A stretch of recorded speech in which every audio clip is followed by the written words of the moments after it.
Hi. Okay. Hi. Hi. What a lovely Sunday in beautiful British Columbia. I'm here sitting with Burt Harding, and I just watched his latest YouTube video on, can't remember the name, but it's video number 11, specifically talking about A Course in Miracles and how it's connected to his latest book, The Unknown Facts of Reality, and how it's connected also with specifically special relationships. And I have a few questions Okay. for you. Good. Okay, so one of my questions that came up is, how do you bring emptiness into a relationship? Yeah. First of all, a relationship is always with yourself. Okay. We often think that we're having a relationship with someone. In a spiritual sense, there's oneness. But it always comes back to you, to how you feel about yourself. If in the moment you don't feel good about yourself, or there's anything that is ego, which is the opposite of emptiness, at that moment there's discomfort. The moment there's discomfort, there's separation. So now you asked how you bring emptiness into it. You bring emptiness by simply feeling one with your partner. You feel one with your partner when there is total compassion that whatever is going on is not something that you need to rectify or correct, but only to have compassion for it. In other words, right now, if you came back from a heavy workload from your work, and you're talking, you might be feeling a little tired. When you're tired, you're more conscious of yourself. Your mind becomes more preoccupied with your own thoughts. At this point, you're creating a form of separation. Now, at that point of separation, what you need to do is remember that, of course I'm being tired, no wonder I feel this separation. So when you're talking to your partner, you say, I feel a little tired today, I'm not.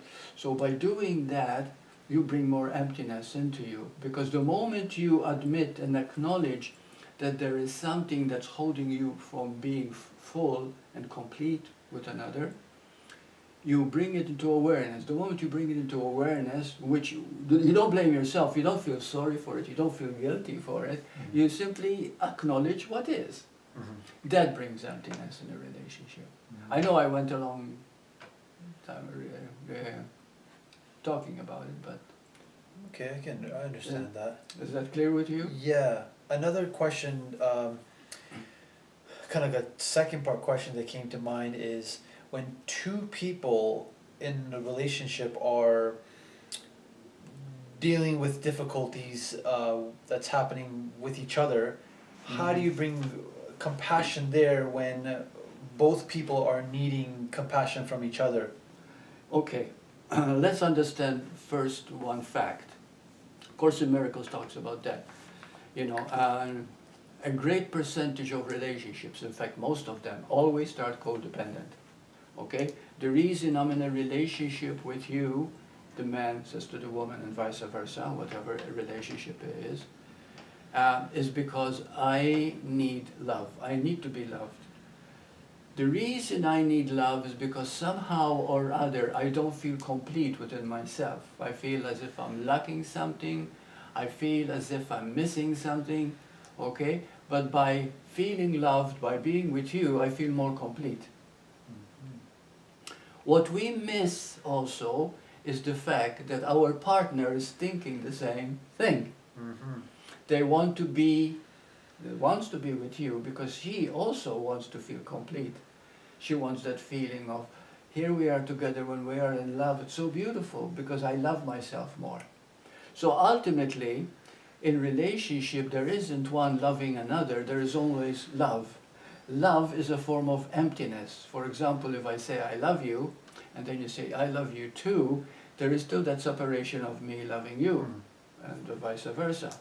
But in truth, when love is full bloom, you're so relaxed that you don't see, and now you see almost like a part of yourself. You're so comfortable, you're so relaxed, that love is taking over completely. You see, and you're totally in the moment with whatever is happening. Okay, now one thing I'd like to stress here for those people listening to the codependent relationship, which the Course in Miracles calls special relationship, is that initially, because of our needs, we create a feeling of guilt.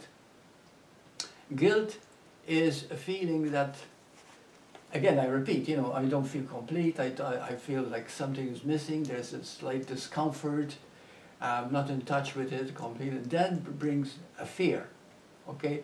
Fear, again, locks us into our body, okay, when we get nervous, prostrate, nervous tension, stress. But we might not be aware directly of that stress. Mm-hmm. So what happens is we use two qualities that the Course in Miracles talks about, which I mentioned also in my book, is this, that one is called denial, and the other one is called projection. Now, denial is when I am feeling discomfort, either because I'm tired or because of what you said, and I'm taking it personally, yet I don't want to admit it to myself that there's something wrong with me, that I am creating it. So denial is a very strong part of the ego, which is opposite emptiness. But because of that denial, how do I get rid of that denial? Because it's making me uncomfortable. So therefore, I go to projection. Oh, I am feeling this because of you. You make me feel uncomfortable. You see what I mean? Well, so we project it onto the other. Okay? We blame the other, in other words. But in truth, we are not in touch with what's really happening within us. So we get back to emptiness again when we realize this whole dynamic that is taking place. Okay? And the moment I blame you, I realize it's I am who is feeling it. So I admit it, I openly see, and we talk about it. The moment we start talking about it, openly, lovingly, acceptingly, somehow or other it brings us closer together. And it is this form of openness, this form of communication, this form of being real with what we are, is what completes a relationship. And then finally, from codependence, it becomes a holy relationship, which is, of course, a unified oneness. Yeah. Okay. Interesting.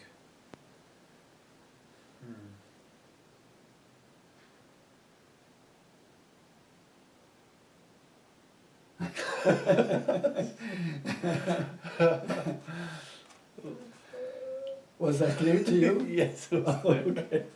Okay. So have I answered all your questions? Yes, you have. Oh, okay. The thing that stood out to me most was the denial and the projection.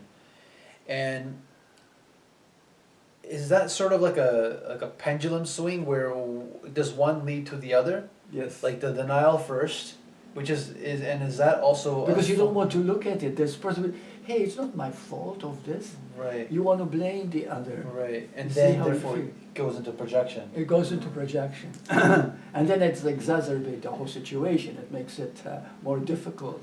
Because then the other also denies the fact that you hurt their feelings, and so they get back to you and saying, but because of the way you're doing, way you're acting, that I'm feeling this way. Right. You see? And it goes on and on and on and on. And this is part and parcel of the growth process of relationship. Mm-hmm. Relationship is a very wonderful thing, because you're always learning more about yourself, you see? And the thing is that you always see that it is your own comfort that creates comfort in a relationship. Until she feels the same, you feel the same, and now being together is divinely beautiful, you see? So when you use the word denial, is that another word for resistance? Yes. Yeah. You resist looking at it because you want to blame. You see, if you feel stress, if you feel any form of anxiety or anything like this, immediately you want to correct it, and you want to place the blame of how you're feeling because of the situation. Okay? And of course, because the situation is the other person, then you blame the other person. And what happens is that she does the same. Okay? And it's of course a never-ending,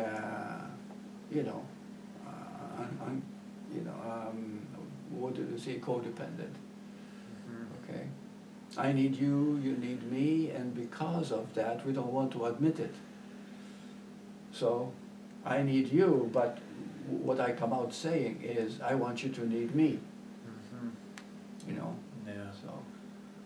Okay, but the moment we become totally sincere about this whole thing, the moment we are open, innocent, actually it's just being here now, that brings emptiness. Okay. So when you started out saying, how can you be empty in a relationship, I said, wow, what a beautiful question you've asked. Ah, Okay. so if it's clear, yeah. That's about it. Oh, okay. Thank you. Yeah, thank you. Thank you.